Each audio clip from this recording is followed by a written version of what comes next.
Let's talk about the Kenya drone laws, and can tourists bring drones to Kenya? I started out researching this as I had an upcoming trip to Kenya. I've since already visited Kenya, and I will let you know I decided not to bring it just because there were so many hoops and things to jump through. It was just not worth it for me, and I already know when I'm in the States, you can't fly the drone in national parks. And why would I even want to fly it during a safari? There's a lot going on, and I'm not from the area, not familiar with flying in the area. So it just wasn't really worth it to me. I was fine with getting the footage that I got from my Sony camera and from my cell phone. What I found out as far as bringing a drone into Kenya, I reached out to the Kenya Civil Aviation Authority. And whenever you're looking up drone laws, that's a good place to start. So just when you Google, put in the country and the Civil Aviation Authority. So just look for something along those lines. And here's what I got. It states that no drone is allowed in the country if it will not be operated. And the reason why they are responding this way, because I'd already learned that you have to have certain rules and you have to import it. And my thing was, okay, if I don't want to fly in Kenya, that's not my final destination. My final destination was Tanzania, going to Zanzibar, and I wanted to have it while I was on the beach there. And I'm like, so can I at least just bring it into the country and not even use it? Because at that point, I know some people probably would still try to see what they can get away with, but I was not even trying to do that. I was just wanting to bring it in so I could go to the next destination. I wasn't going to fly. Like, that would be crazy to do that. But it says no drone is allowed in the country if it will not be operated. You will be required to declare it and leave it with customs at the airport and collect it when you leave the country. You need to be leaving from the same place you entered from. And I have to pay any fees that case, like the customs agent would basically require. So I asked what's the process for this importing the drone in, and they responded that I need to get a temporary import permit and authorization approval for flying in the Kenyan airspace, and it must be for commercial or research purposes or hiring local drone services. And so I'd have to contact remote aircraft operators, which you'll see when you're looking up these drone laws. They're ROCs, and they will help. And also, no import drone permit is allowed if you're just bringing it in to fly for an hobby. So basically, you need to be flying for commercial purposes, which one would argue, of course, I have a YouTube channel and maybe I want to sell the footage, whatnot.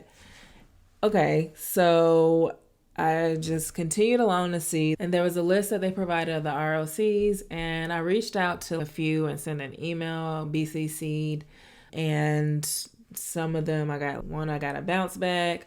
And then I finally got one that responded. Thanks for reaching out. You will need a temporary permit that would allow you to fly in Kenya. Cost is $200, and you apply through the KCAA through an ROC. We can facilitate the drone importation and operations under a foreign import and a temporary permit at a fee. The operations will be under our ROC, and we will appoint a crew minder to accompany you in the field during operation. Should you be interested in a quote, so this is additional to the $200 for the permit. They wanted the intended dates of travel. Are you a licensed pilot? Share your approved certificate, the duration, etc., etc. At that point, I'm like, this isn't really worth it for me. My other option would be to allow customs to confiscate it, and I would have to pay a fee. I think it's like free for a certain amount of days, but don't quote me on that because it could change at any time. Should you make it through and actually get approval to fly in Kenya, here are some of the basic drone laws for Kenya. I'll leave a link to the actual legal notice so that you can stay up to date with the latest link and for more of the drone laws. There was a lot of debates in groups asking people what was done, and some people said they didn't even check for a drone. How do they know you have a drone? It's not like you have to volunteer it. I will say, as I was traveling throughout East Africa, every time I landed and went out the airport, I had to get my bag scanned. When I came into the airport, I had to get my bag scanned before I went through TSA, through the security checkpoints. I did notice some things, but I'm not going to say, yeah, go ahead and try to get around that, because if you're caught with the drone or whatnot, it's like illegal. So there is like the process that they lined up, and I'm not about to gamble with that for the sake of getting some footage. There might have been a way around getting it through security, but who wants to go through all that stress? And even if I allow customs to check the drone, I read some things that it would take a long time to get it back, and that would just add on top of it. And it's already a lot when you're flying out of these airports. We took a cab, and even when we were on, like before we even got into the airport, there was a security measure where we had to get out of the car and walk through the security and get back in the car. And then when we got to the airport, there was a line to get into the airport because they scan your bags. And this is before you even drop them at the ticketing counter. So there's just a lot already. And I'm glad I left my drone at home because I didn't want to have to deal with that. And I thought of maybe even shipping it to my final destination or whatnot. I'd even thought about buying a drone and then just having to sell it when I got back.